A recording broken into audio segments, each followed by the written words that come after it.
Oesophagus. तो oesophagus जो है ये जहाँ पे बकल कैविटी समाप्त होता है वहाँ से ईसोफेगस स्टार्ट हो जाता है। तो ईसोफेगस जो है यह एक ट्यूब लाइक स्ट्रक्चर है, जैसा कि आप देख रहे हैं छोटा सा ये ट्यूब लाइक स्ट्रक्चर है। ये जो है शुरू में ऊपर से ये सीधा रहता है, लेकिन निचला सिरा जो होता है ईसोफेगस का वह थोड़ा सा कर्व होकर लेफ्ट साइड में कर्व होकर ये स्टोमक से जाकर मिल जाता है। यानी कि ईसोफेगस का जो ऊपरी सिरा होता है वह बकल कैविटी से जुड़ा हुआ रहता है और निचला सिरा जो होता है वह स्टोमक से जुड़ा हुआ रहता है। तो ईसोफेगस का जो इंटरनल अंदर का वाल होता है ये काफी थिक और मस्कुलर होता है, थिक और मस्कुलर होता है और ऊपर से ये सीधा होता है, नीचे आकर थोड़ा सा लेफ्ट होकर और ये स्टोमक से ज्वाइन कर जाता है। तो अब हम लोग यहाँ पर दो ग्लैंड्स अटैच हैं जिसको हम लोग सैलिवरी ग्लैंड्स कहते हैं। तो ये जो सैलिवरी ग्लैंड्स है जो आप देख रहे हैं, तो ये दो है, इसकी संख्या दो है। ये दोनों सैलिवरी ग्लैंड जो होता है ये जो बकल मास है, इस पूरे स्ट्रक्चर को हम लोग बकल मास बोलते हैं। तो बकल मास के दोनों निचले सिरे में ये आपको सैलिवरी ग्लैंड देखने को मिलेगा।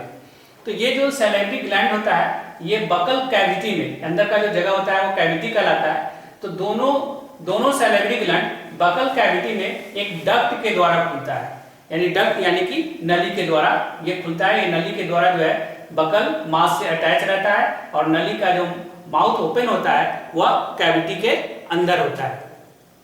इसका काम क्या है?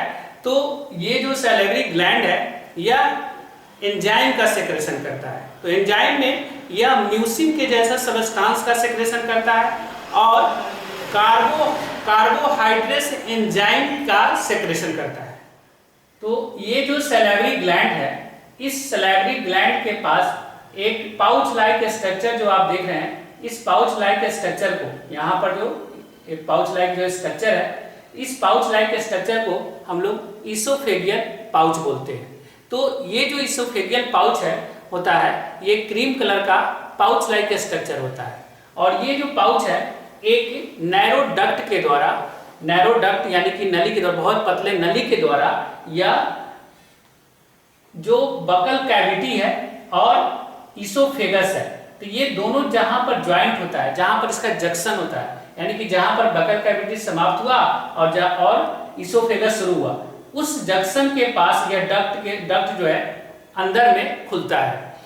और इसका काम क्या है? ये जो पाउच है इसका काम क्या है? तो ये भी जो है एक एंजाइम का सेक्रेशन करता है, जो एंजाइम जो भोजन को डाइजेस्ट करने में हेल्प करता है, मदद करता है। अब ईसोफेगस के बाद जो दूसरा एलिमेंट्री कैनाल का जो ऑर्गन आता है वह है स्टोमक। तो ये जो स्टोमक होता है ये विसरल मास के लेफ्ट साइड में पेरिकार्डियम के नीचे रहता है और इसका जो शेप होता है वह अंग्रेजी का जो यू होता है, तो यू आकार के इसका शेप होता है। तो ये जो स्टोमक होता है इसके दो भाग होते हैं। तो एक भाग वह होता है जो ईसोफेगस से ज्वाइंट होता है, जहां से ईसोफेगस नीचे खुलता है स्टोमक में, तो इस भाग को हम लोग कार्डियक स्टोमक कहते हैं। और दूसरा भाग वह होता है ये थोड़ा सा बड़ा होता है और गोल स्ट्रक्चर में होता है, ये चौड़ा भी होता है और इसका जो दूसरा भाग होता है वह नैरो होता है और यह ऊपर की ओर प्रोड्यूस करता है। तो ये थोड़ा सा नैरो पतला होता है और ऊपर की ओर प्रोड्यूस करता है, तो इसको हम लोग पाइलोरिक स्टोमक बोलते हैं। तो एक भाग इसका हो गया कार्डियक स्टोमक और दूसरा हो गया पाइलोरिक स्टोमक। पाइलोरी स्टोमक जो होता है ये इसका जो अंतिम सिरा होता है वह इंटेस्टाइन से जाकर मिलता है। यहीं पर जहां पाइलोरी के स्टोमक के जो अंतिम सिरा होता है, जहां से इंटेस्टाइन शुरू हो जाता है, वहां पर भी एक गोल प्रोजेक्शन जो है सो प्रोड्यूस होता है। ये गोल प्रोजेक्शन है जो प्रोड्यूस हो रहा है, इसको हम लोग सीकम बोलते हैं। उसके बाद जो कार्डियक स्टोमक होता है और जो पाइलोरिक स्टोमक है, दोनों का जो जंक्शन होता है यहाँ पर एक ग्लैंड होता है। इस ग्लैंड को हम लोग डाइजेस्टिव ग्लैंड्स बोलते हैं।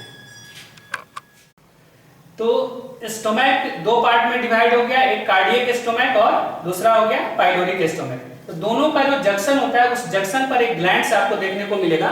उस ग्लैंड्स को हम लोग डाइजेस्टिव ग्लैंड्स कहते हैं। तो ग्लैंड्स, इसको हम लोग लीवर के नाम से भी जानते हैं, यानी कि डाइजेस्टिव ग्लैंड्स को लीवर भी कहा जाता है। तो ये जो लीवर होता है, यह ब्राउनिश डर्टी ग्रीन कलर का होता है और यह एक डक्ट के द्वारा अर्थात एक नली के द्वारा कहाँ खुलता है? स्टोमक के अंदर में खुलता है, यानी कि वह जो भी एंजाइम का सेक्रेशन करता है उस डक्ट के द्वारा जो है स्टोमक में जाता है और वहां पर फूड के साथ मिलकर उसको डाइजेस्ट करने में हेल्प करता है। तो ये जो है, इसमें आपको बहुत से अधिक मात्रा में आपको छोटे छोटे ट्यूबल्स देखने को मिलेंगे। तो इस ट्यूबल्स को हम लोग बोलते हैं एल्वेलाई। और ये जो एल्वेलाई होता है, यह 3 तरह के सेल से बना हुआ होता है, तो जिसका काम भी अलग अलग है। तो वह तीनों सेल कौन कौन है?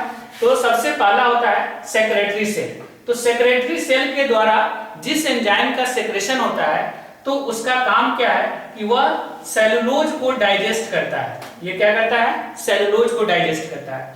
दूसरा जो सेल होता है रिजोर्प्टिव सेल। तो रिजोर्प्टिव सेल के द्वारा जिस एंजाइम का सेक्रेशन होता है, वह प्रोटीन को डाइजेस्ट करने का काम करता है। और तीसरा लाइम सेल होता है। तो लाइम सेल के द्वारा जिस एंजाइम का सेक्रेशन होता है, वह सेलुलोज और प्रोटीन दोनों को डाइजेस्ट करने का काम करता है। उसके अलावा ये कैल्शियम और फॉस्फेट को स्टोर करने का भी काम करता है। ये है इंटेस्टाइन। तो इंटेस्टाइन जो होता है, जहां पे पाइलोरिक स्टोमक समाप्त होता है और उसके आगे इंटेस्टाइन शुरू हो जाता है, यानी कि पाइलोरिक स्टोमक जहां समाप्त हुआ, उसके बाद एलिमेंट्री कैनाल का नेक्स्ट पार्ट जो है इंटेस्टाइन जो है वह शुरू हो जाता है। तो यह एक लॉन्ग क्वाइल ट्यूब होता है। क्वाइल यानी कि वह ऐंठा हुआ, लपेटा हुआ, है ना। तो इस तरह का ये ट्यूब होता है। ये विसरल मास के पीछे जो है लगभग 2 से 3 क्वाइल होते हैं। ये 2 से 3 बार ऐसे ऐसे ऐंठा हुआ, लपेटा हुआ रहता है और इसका जो अंतिम सिरा होता है वह रेक्टम में जाकर खुलता है, यानी कि तो इंटेस्टाइन के बाद ये जो एलिमेंट्री कैनाल का जो लास्ट पार्ट होता है उसे हम लोग रेक्टम कहते हैं। तो ये जो रेक्टम होता है, जैसा कि मैंने आपको बताया कि ये एलिमेंट्री कैनाल का सबसे अंतिम भाग होता है और इसमें रेक्टम के लास्ट सिरे पर एक अपर्चर होता है, एक छोटा सा छिद्र होता है। इस छिद्र को हम लोग एनस कहते हैं। तो ये जो रेक्टम का जो वॉल होता है वह काफी थिक होता है। रेक्टम का काम जैसा कि आप जानते हैं, ये क्या करता है? जो अनडाइजेस्टेड फूड है, जो एक्सक्रेटा होता है, वह स्टोर करता है और समय समय पर एनस के द्वारा बॉडी से बाहर डिस्चार्ज करते रहता है, इसको रिमूव करते हैं।